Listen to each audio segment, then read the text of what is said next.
لە هەرێمی کوردستان بەگشتی و ناوچەی گەرمیان و قەزای چەمچەماڵ بە تایبەتی ژمارەیەک لە چێڵگەی نەوتی و کۆمپانیای تایبەت بە دەرهێنانی نەوت و زەوگازی سروشتی بوونیان هەیە.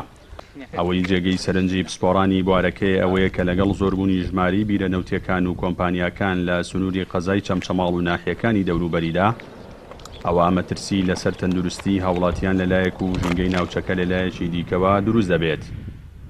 مامۆسایەکی زانکۆش باس لەوە دەکات پێویستە لەسەر کۆمپانیا و چێڵگە نەوتیەکان پابەندی ئەو بڕگانە بن کە لە کاتی گرێبەستە نەوتیەکاندا لەگەڵ حکوومەتدا واژۆی دەکەن.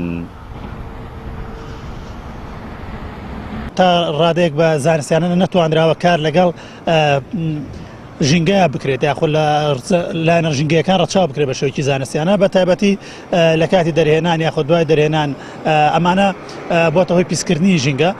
بەڵام لە ئێستاداوی کە لە چەمچەماڵە هەیە یاخۆ لە سنوورەکان هەیە ڕێژەکان کەمە، ئەو بیرانەکە کارەکەن ڕێژەکان کەمە بۆی نەبووەتە مەترسی بۆ سەرتەندروستی هاوڵاتیان. بەڵام ئەگەر بێت لە داهاتووە ڕێژەکان زیاد کات بیرەکان زیاد کردووە بە زانستیانە تەعامل لەگەڵان نەکرێت بە تەئکید گرفتی تەندروستی دروستەکە بۆ مرۆڤ بۆ کشتتوکاڵ و بۆ ئاژەڵ. مەسەلەی عقوداتی نەوت و گاز شتێکی زانستیە، شتێکی قانونیە، شتێکی ئیداریە، بۆیە پێویستە ئەو کۆمپانیایە ئیلتیزام کات بە هەموو ئەو بڕگانی کە ناو عەقدەکەیە هەیە.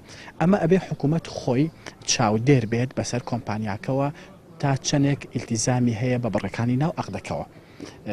حتى لە مەسەلەی پاراستنی ژینگە، لە مەسەلەی تعویزاتی پیسبوونی ژینگەیە، لە مەسەلەی ئیلتیزامکردن بە ناوەڕۆکی عەقدەکەوە کە عەقدەکانی کوردستان هەمویان عەقدی گرێبەستی بەشداری بەرهەمن کە کۆمپانیا و حکوومەت بەیەکەوە شەراکەتیان هەیە. پسپۆڕێکی بواری ژینگەش داوا لە هاوڵاتیان دەکات چاودێرێکی ورد بن بە سەرکاری چەڵگە نەوتیەکان و کۆمپانیاکان لە سنوورەکەدا. بەو پێی زەرمەندی یەکەم لە پیسبوونی ژینگە تەنها هاوڵاتیانن، چونکە کاریگەری ڕاستەوخۆ لەسەر تەندروستی هاوڵاتیان بەجێ دەهێڵێت. ئاماژە بەوەش دەکات چێڵگە نەوتیەکانی سنوورەکە زیانیان بە سروشت و ژینگەی ناوچەکە گەیاندووە. نەبوونی وەشاری خەڵک بەڕاستی گرفتێکی گەورەیە، بە تایبەتی وشاری ژینگەی بێت پەیوەندی بە تەندروستی هەمومانەوە هەیە. زۆرجار ئەو کۆمپانیانی کە دێنە سنوورەکان کارەکەن، بە تایبەتی کۆمپانیا نەوتەکان، زەر و زیانێکی زۆریان لە ڕووی ژینگەیەوە هەیە. بەداخەوە زۆرجار خەڵکی خۆی هێندە وشار نییە چاوەڕێی لایەنە پەیوەندیدارەکانی حکوومەت یا خۆی ڕێکخراوە ژینگەیەکان ئەکەن بۆی لەسەر ئەم کارانە بێنە دەنگ. بەڕاستی ئەمە گرفتە، ئەبێ خەڵک خۆی وشیار بێت، ناڕەزایی دەرببڕێ بەرامبەر بەو پیسبوونی ژینگە، بەرامبەر بەو کارە نایاسایانی بە ژینگەکە لەلایەن کۆمپانیەکانەوە، بۆ ئەوەی کە ڕێگری بکرێت و کەمش پەیوەندی بە تەندروستی و ژیانی هەمومانەوە هەیە. لە هەرێمی کوردستان چەندین بیرەنەوت و پاڵاوگا بوونیان هەیە کە بەشێک لەو بیرەنەوت و پاڵاوگانە یاساین و بەشێکی دیکەشیان بە شێوەی نایاسایی کار دەکەن.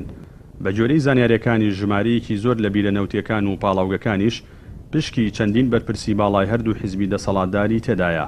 ئەمە شەوڕاستیە دەسەلمێنێت کە ئەو بیرەنەوت و پاڵاوگانە خێروبێرەکەیان بۆ بەرپرسانی باڵای هەرێم و زیان و ژەهرەکەشیان بۆ هاوڵاتیانی هەرێمی کوردستانە. جەلال جەباری، کەناڵی ئاسمانی پەیام، چەمچەماڵ.